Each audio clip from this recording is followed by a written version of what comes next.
रखते हैं, हमसे दीवाने भी दुनिया की खबर रखते हैं। लम्हे लम्हे की सियासत पे नज़र रखते हैं, हमसे दीवाने भी दुनिया की खबर रखते हैं।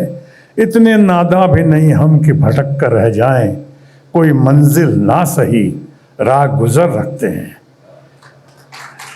मार ही डाले जो बेमौत ये दुनिया वो है, मार ही डाले जो बेमौत ये दुनिया वो है, हम जो जिंदा हैं तो जीने का हुनर रखते हैं। इस कदर हमसे तगाफुल भी ना बरतो साहब, इस कदर हमसे तगाफुल भी ना बरतो साहब, हम भी कुछ अपनी दुआओं में असर रखते हैं। ये मैं राजन लाल जी की तरफ से कह रहा था, जिनकी माता जी की आज 130वीं वर्षगांठ है। उस दिन शुभारंभ हुआ है मुंबई में पुस्तक विमोचन का, इनकी बायोग्राफी का, इनकी आत्मकथा का, और आशीर्वाद हासिल किया है इसमें हमारे बहुत परम आदरणीय महंत जी, हमारे पुजारी जी, सलोखे जी का। और ये मैंने कहा था कि राजन लाल की तरफ से कि हम भी अपनी दुआओं में कुछ असर रखते हैं। दुआओं का असर देखिए, कितने रंगीन वातावरण है, कितने रंगीन लोग हैं, रंगारंग कार्यक्रम हो रहा है। सारे भूले बिसरे गीत, सारे पुराने दोस्त आज यहाँ इकट्ठे हुए हैं कि राजन ने उन पंक्तियों को चरितार्थ कर दिया है, once a friend always a friend. इनके 40-45 साल या 30-35 साल, अब हम लोग अपने देश के महान कलाकार, आइकॉनिक स्टार जितेंद्र को देखकर, या बगल में राकेश रोशन जो है हमेशा चर्चा में रहते हैं, और आज इनकी फिल्म नेटफ्लिक्स जो आई है, नेटफ्लिक्स पे रोशन, और जिस पे कंट्रीब्यूट किया, सबसे महत्वपूर्ण योगदान किसी ने दिया है तो शशि रंजन। ये लोग बैठे हैं और इनका ख्याल रखते हुए मैं कहूँगा कि अपनी दोस्ती की सीमा अगर आप 20-25 साल कर दें तो ज़्यादा अच्छा रहेगा। 40-50 साल आप कह रहे हैं तो थोड़ी इमेज ख़राब होने की संभावना बनी रहती है। बहरहाल आपस की बात है। ये राजन लाल एक बहुत ही ज़बरदस्त इंसान हैं, दोस्त हैं। इनके बारे में सब ने वो बातें की हैं तो मैं भी रेपिटेटिव नहीं होना चाहूँगा, दोहराना नहीं चाहूँगा। मुझे याद आ रहा है जिन्होंने जिक्र किया सुनील दत्त साहब का, जो मेरे बड़े भाई समान थे, और मैंने उनको, ये मेरा सौभाग्य था कि मैंने इनको राजन लाल जी से मिलाया था। सिर्फ इनसे ही नहीं मिलाया था, उस वक्त शशि रंजन, हम लोग और राजन लाल, हम राजन लाल के घर पे बैठा करते थे। कुछ और घड़ियाँ भी हैं, जैसे मुंबई में राइट्स हुए, राइट्स में और कहीं जाने का नहीं था, हम ही चंद दिलेर लोग थे जो आके शाम को मुंबई के दंगा पीड़ित क्षेत्रों को पार करते हुए हम लोग आते थे, राजन लाल के घर बैठते थे, विचार विमर्श करते थे। और उसके साथ ही साथ वो जो संकट की घड़ी जब दत्त साहब पे आई, और ख़ासकर हमारा आपका हम सबों का लाडला, हालांकि आजकल लाडला कहने से मतलब बदल जाता है, लेकिन लाडला, और मैं मन की बात नहीं कर रहा हूँ, मैं जानता हूँ मन की बात पे पेटेंट राइट किसी और का है, मैं इस वक्त दिल की बात कर रहा हूँ। और दिल की बात यह है कि हम लोग दिल से बहुत ही फिक्रमंद थे, बहुत ही कोशिशमंद थे कि कैसे इतना प्यारा इंसान, इतना अच्छा लड़का, सुनील दत्त का चश्मे चिराग, हम सबों के परिवार का बच्चा संजय दत्त को कैसे बाहर निकाला जाए, या कैसे वो बाहर आएँ, कैसे हम लोग उनके लिए कुछ कर सकें। हमारा सौभाग्य था कि हमारे ऊपर बहुत ज़्यादा महाराष्ट्र के एकदम शेर कहें या फादर फिगर कहें या गॉड फादर कहें, बाला साहब ठाकरे का हमारे ऊपर बहुत आशीर्वाद था, और हमने इन लोगों को बाला साहब ठाकरे से ही मिलवाया था। और ये भी कहना अतिशयोक्ति नहीं होगी कि बाला साहब ठाकरे का बहुत बड़ा योगदान था संजय दत्त के मामले में, उसके आने के मामले में, उसकी राहत के मामले में, सहूलियतों के मामले में, या बाहर निकलने के मामले में। उन्होंने, हम सब ने मिलके, और ख़ासकर उनके नेतृत्व में बहुत कुछ करने का हम लोग को सौभाग्य मिला। आज अगर संजय दत्त यहाँ होते तो बहुत अच्छा होता, क्योंकि हम लोग जिस दिन वो जेल से बाहर आए उस दिन भी हम लोग साथ थे।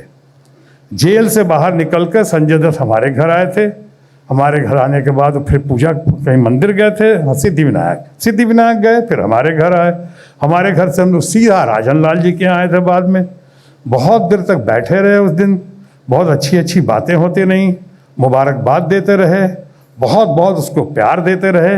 लेकिन बस कहानी वहीं पे थोड़ा सा कहानी में ट्विस्ट एंड टर्न आया कि अब उसके बाद कई बार हमने संजय दत्त को कोशिश की है, बड़ा प्यारा लड़का है, बड़ा अच्छा इंसान है, लेकिन कई बार हमने ढूंढने की, खासकर राजन लाल जी ने तो बहुत ही कोशिश की है, हमारे सामने भी कोशिश की है, हमारे ज़रिए भी कोशिश की है, लेकिन दत्त साहब का चश्मे चिराग अभी हमसे अगर ना मिला है, नहीं मिला है, तो उसके ऊपर एक टाइटल लग चुका है, ढूंढते रह जाओगे।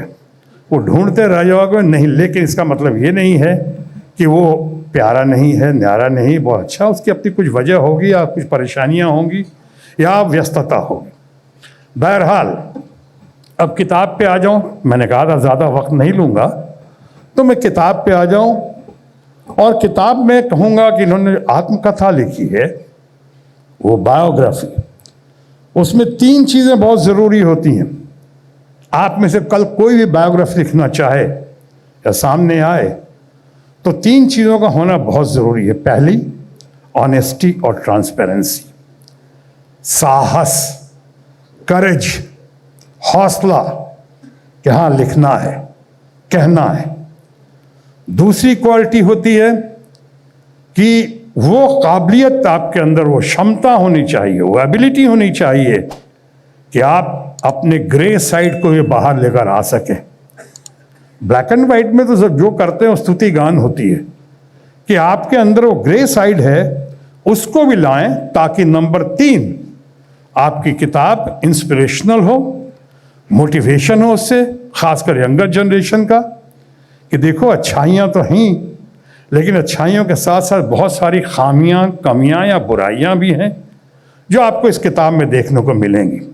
जिन लोगों ने मुझसे कहा है, शशि रंजन जी तो खैर बहुत ही, ये तो इनके फैमिली फ्रेंड ही रहे हम लोगों की तरह, और ख़ासकर हमसे ज़्यादा। ये राकेश रोशन ने बता रहे थे, दुबई होकर आए, कि शायद रास्ते में पढ़ा होगा इन लोगों ने, आता किताब पढ़ी होगी, और बहुत ही तारीफ़ कर रहे थे कि साहब बहुत गट्सी आदमी है, आई डिड इट माई वे। ये पढ़ना आसान है, कहना और करना बड़ा मुश्किल है।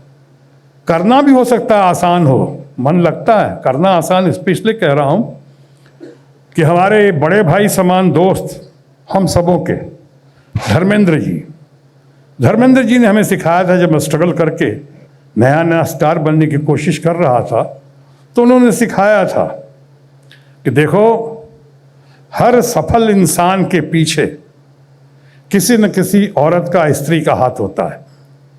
यानी कोई भी सक्सेसफुल आदमी होता है, उसके पीछे किसी न किसी औरत का, अच्छी औरत का हाथ होता है। बाद में मैंने महसूस किया राजन लाल से मिलने के बाद कि किसी कामयाब इंसान के फेल या फ्लॉप होने के पीछे भी किसी न किसी औरत का हाथ पाया जाता है। इनके साथ ये तो नहीं कह सकता हूँ इनकी किसी औरत का, ये तो कई औरतों के मामले में मशहूर हैं या बदनाम हैं। अब ग्रे साइड भी तो बोलना पड़ेगा ना, तो मशहूर हैं या बदनाम हैं इन्होंने, but he has the courage, इन्होंने महसूस किया, उसको पेन डाउन किया, एंड ये हाईली हाईली हाईली अप्रिशिएटेड कि इतनी हिम्मत की। यानी 1 woman man eight a time, ये धर्म जी ने मुझे सिखाया था। वह इसका रिकॉर्ड तोड़ते हुए कोई नजर आया तो हमारे दोस्त राजन लाल, जो मल्टीटास्किंग में बिलीव करने लगे और multi woman at a time हो गई है। गजब का भाई इनका मादा है, गजब का कैरेक्टर है। आई डिड इट माई वे, क्या नहीं किया। आज मैंने तीसरे पॉइंट पे बात करूं तो तीसरा पॉइंट जो है कि मोटिवेशनल होना चाहिए, इनकरेजिंग होना चाहिए, इंस्पिरेशनल होना चाहिए। One must learn in life always, specially the younger generation, कि व्हाट टू डू, बट साथ साथ इक्वली इंपॉर्टेंट है व्हाट नॉट टू डू। आपको वो सारी बातें इसमें मिलेंगी, ये राजन लाल की आई डिड इट माई वे में। इट्स अ वंडरफुल एक्सपीरियंस को इन्होंने, जर्नी को इन्होंने जिस तरह से पेन डाउन किया है, ये हमारे जिस तरह से लिखा और लिखवाया गया है